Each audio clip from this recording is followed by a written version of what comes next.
தெலுங்கானா விவகாரம் ஸ்ரீ கிருஷ்ணா அறிக்கை மூலம் பிரச்சனையில் மேலும் சிக்கல்.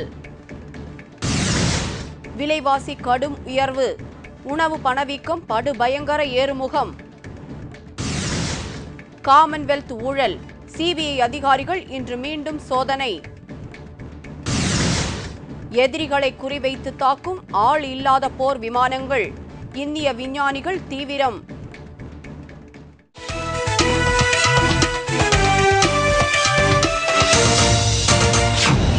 வணக்கம். விரிவான செய்திகள். தெலுங்கானா விவகாரம் குறித்த ஸ்ரீ கிருஷ்ணா அறிக்கையில் பல்வேறு குழப்பங்கள் நீடிப்பதாக தகவல்கள் வெளியாகியுள்ளன. தனி தெலுங்கானா மாநிலம் அமைக்க வலியுறுத்தி அப்பகுதியைச் சேர்ந்த மாணவர்களும் அரசியல்வாதிகளும் போராட்டத்தில் ஈடுபட்டு வந்ததை அடுத்து ஆந்திராவில் பல நாட்களாக வன்முறை நீடித்தது. இதனை முடிவிற்கு கொண்டுவர மத்திய அரசு ஓய்வு பெற்ற நீதிபதி ஸ்ரீ கிருஷ்ணா தலைமையிலான குழு ஒன்றை அமைத்தது.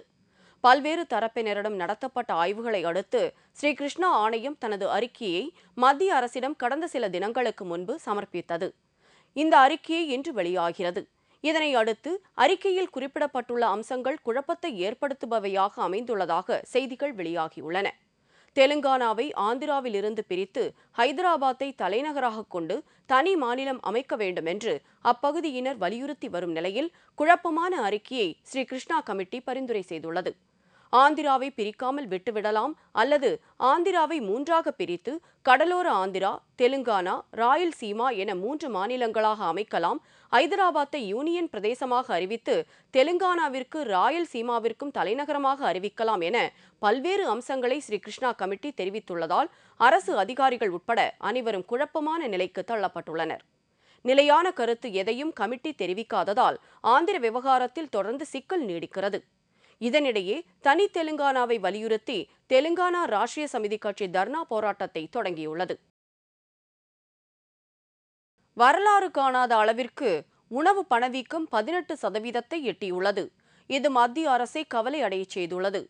பல்வேறு காரணங்களால் நாட்டில் உணவுப் பொருட்களின் விலை பல மடங்கு உயர்ந்துள்ளது. அதைத் தொடர்ந்து காய்கறிகளின் விலையும் தற்போது பெருமளவு உயர்ந்தது. இதில் எரிபொருள் விலை உயர்வு முக்கிய பங்கு வகிக்கிறது. தற்போது உணவு பணவீக்கம் 18% தாண்டிவிட்டது. இதுவரை இல்லாத அளவிற்கு உணவு பணவீக்கம் உயர்ந்திருப்பது குறிப்பிடத்தக்கது. இதனால் மத்திய அரசு மிகுந்த கவலை அடைந்துள்ளது. காமன்வெல்த் ஊழலில் தொடர்புடைய சுரேஷ் கல்மாடியின் வீட்டில் சோதனை நடத்தப்பட்டதை அடுத்து அவருடைய உதவியாளர்கள் வீடுகளிலும் சிபிஐ அதிகாரிகள் சோதனை மேற்கொண்டுள்ளனர். காமன்வெல்த் விளையாட்டுப் போட்டி ஏற்பாடுகளில் பல கோடி ரூபாய் அளவிற்கு ஊழல் நடைபெற்ற சம்பவம் ஊடகங்கள் மூலம் அம்பலமாயின. இதுகுறித்து விசாரணை தற்போது நடைபெற்று வருகிறது. அதன் ஒரு பகுதியாக போட்டி ஏற்பாட்டு குழுவின் தலைவராக செயல்பட்ட சுரேஷ் கல்மாடியின் வீடுகளில் சிபிஐ அதிகாரிகள் நேற்று தீவிர சோதனை மேற்கொண்டனர். சோதனைக்கு பின் செய்தியாளர்களிடம் பேச அதிகாரிகள் அனுமதித்த போதிலும் சுரேஷ் கல்மாடி ஊடகங்களை சந்திக்க மறுத்துவிட்டார். இந்நிலையில் கல்மாடியின் உதவியாளர்கள் வீடுகளிலும் உறவினர்கள் வீடுகளிலும் இன்று சோதனை நடத்தப்பட்டு வருகிறது. சோதனையின் போது பல கோடி ரூபாய் மதிப்புள்ள ஆவணங்கள் சிக்கியதாக தகவல்கள் தெரிவிக்கின்றன. எதிரிகளை குறிவைத்து தாக்கும் ஆள் இல்லா போர் விமானங்கள் தயாரிக்கும் பணி மிக தீவிரமாக நடைபெற்று வருவதாக சேலத்தில் நடைபெற்ற கருத்தரங்கில் இந்திய பாதுகாப்பு அமைச்சக விமானவியல் வளர்ச்சி முகமை திட்ட இயக்குநர் தெரிவித்துள்ளார். சேலத்தில் தேசிய அளவிலான தொழில்நுட்ப கருத்தரங்கம் நேற்று தொடங்கியது. இதில் தமிழ்நாடு, ஆந்திரா, கர்நாடகா மற்றும் புதுச்சேரி உள்ளிட்ட பல்வேறு மாநிலங்களிலிருந்து சுமார் 400க்கும் மேற்பட்ட மாணவ மாணவியர்கள் கலந்து கொண்டனர். இந்த கருத்தரங்கை இந்திய பாதுகாப்பு அமைச்சக விமானவியல் வளர்ச்சி முகமை திட்ட இயக்குநர் சுவாமிநாதன் துவக்கி வைத்து மாணவ மாணவியர்களுக்கு பல்வேறு அறிவுரைகளை வழங்கினார். இதையடுத்து செய்தியாளர்களை சந்தித்த சுவாமிநாதன், கடந்த 50 ஆண்டுகால இந்திய வரலாற்றில் முதன்முறையாக உள்நாட்டு தொழில்நுட்பத்துடன் போர் விமானங்கள் உள்நாட்டிலேயே தயாரிக்கப்பட்டு அதில் வெற்றியும் கண்டுள்ளோம் என்று கூறினார். உலக வல்லரசு நாடுகளான அமெரிக்கா, பிரான்ஸ் போன்ற நாடுகளுக்கு இணையாக போர் விமானம் தயாரிப்பதில் இந்தியா தன்னிறைவு பெற்று முதல்நிலை நாடாக உருவெடுத்து வருவதாக அவர் தெரிவித்தார். மேலும் எதிரிகளின் இலக்கை சரியாக கணித்து தாக்கும் ஆள் இல்லா போர் விமானங்கள் தயாரிக்கும் பணி மிக தீவிரமாக நடைபெற்று வருவதாகவும் சுவாமிநாதன் தெரிவித்தார். முதல்வர் பதவியில் இருந்து எடியூரப்பா தொடர்ந்து நீடிப்பார் என்று பாஜக தெரிவித்துள்ளது.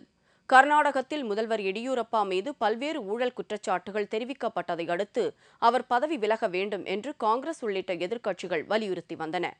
ஊழல் குற்றச்சாட்டுகள் குறித்து அம்மாநில முதல்வரும் அதிருப்தி தெரிவித்ததை அடுத்து கர்நாடக அரசியலில் பெரும் பரபரப்பு ஏற்பட்டது. இந்த நிலையில் புதுடெல்லியில் கட்சி மேலிட பிரமுகர்களை சந்தித்த எடியூரப்பா அளித்த விளக்கத்தை அடுத்து அவர் தொடர்ந்து முதல்வர் பதவியில் நீடிப்பார் என்று பாஜக மேலிடம் தெரிவித்துள்ளது.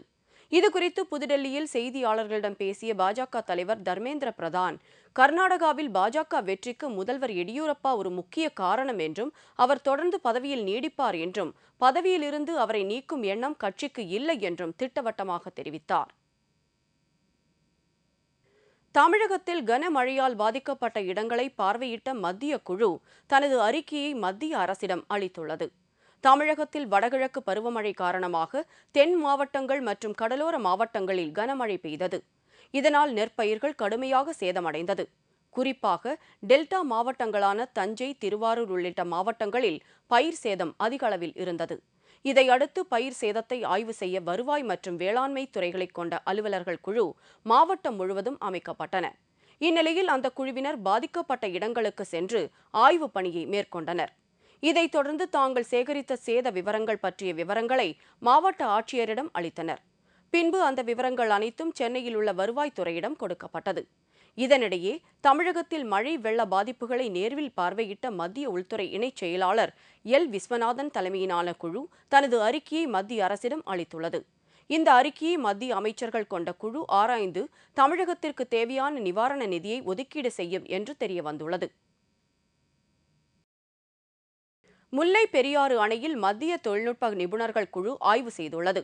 முல்லை பெரியாறு அணையின் பலம் மற்றும் உறுதித்தன்மை குறித்து ஆய்வு செய்து அறிக்கை அளிப்பதற்காக உச்சநீதிமன்றம் சார்பில் ஓய்வு பெற்ற முன்னாள் தலைமை நீதிபதி ஏ.எஸ். ஆனந்த் தலைமையிலான உயர்நிலைக்குழு அமைக்கப்பட்டு கடந்த 2010 டிசம்பர் மாதம் 21ஆம் தேதி அணையில் ஆய்வு மேற்கொள்ளப்பட்டது. இதைத் தொடர்ந்து உயர்நிலைக் குழுவினர் ஆலோசனைப்படி டெல்லியை சேர்ந்த மத்திய மண்வள ஆராய்ச்சி நிறுவனத்தின் இணை இயக்குநர் ராஜ்பால் சிங் தலைமையிலான குழு மற்றும் மத்திய நீர் மின்சார ஆராய்ச்சி நிலையத்தை சேர்ந்த பொறியாளர்கள் குழு ஆகியவை நவீன உபகரணங்கள் உதவியுடன் பெரியாறு அணையில் நேற்று ஆய்வு மேற்கொண்டனர். பெரியாறு அணையின் பிரதான அணையை பலப்படுத்துவதற்காக அமைக்கப்பட்டுள்ள கேபிள் ஆங்கரிங் பணிகளை நிபுணர்கள் குழுவினர் ஆய்வு செய்தனர். அதன் பின்னர் பேபி அணையில் ஆய்வு மேற்கொண்டனர். மேலும் நீச்சல் வீரர்களை கொண்டு நாளை ஆய்வு நடத்த உள்ளதாக மத்திய தொழில்நுட்ப நிபுணர்கள் தெரிவித்துள்ளனர்.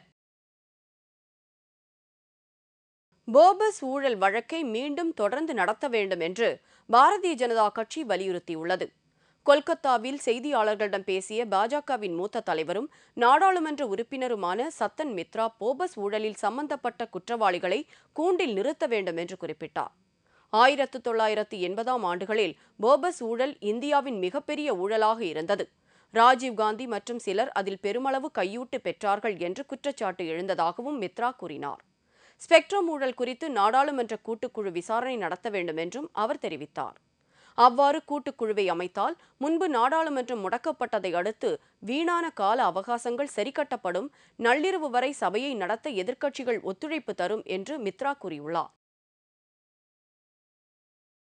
இத்துடன் செய்திகள் நிறைவடைந்தன. தலைப்புச் செய்திகள் மாலை 6 மணிக்கு. உங்கள் பிரச்சனைகளுக்கு உடனடி தீர்வு காண 30134600 என்ற கேப்டன் டிவியின் தொலைபேசி எண்ணுக்கு தொடர்பு கொள்ளுங்கள். வணக்கம்.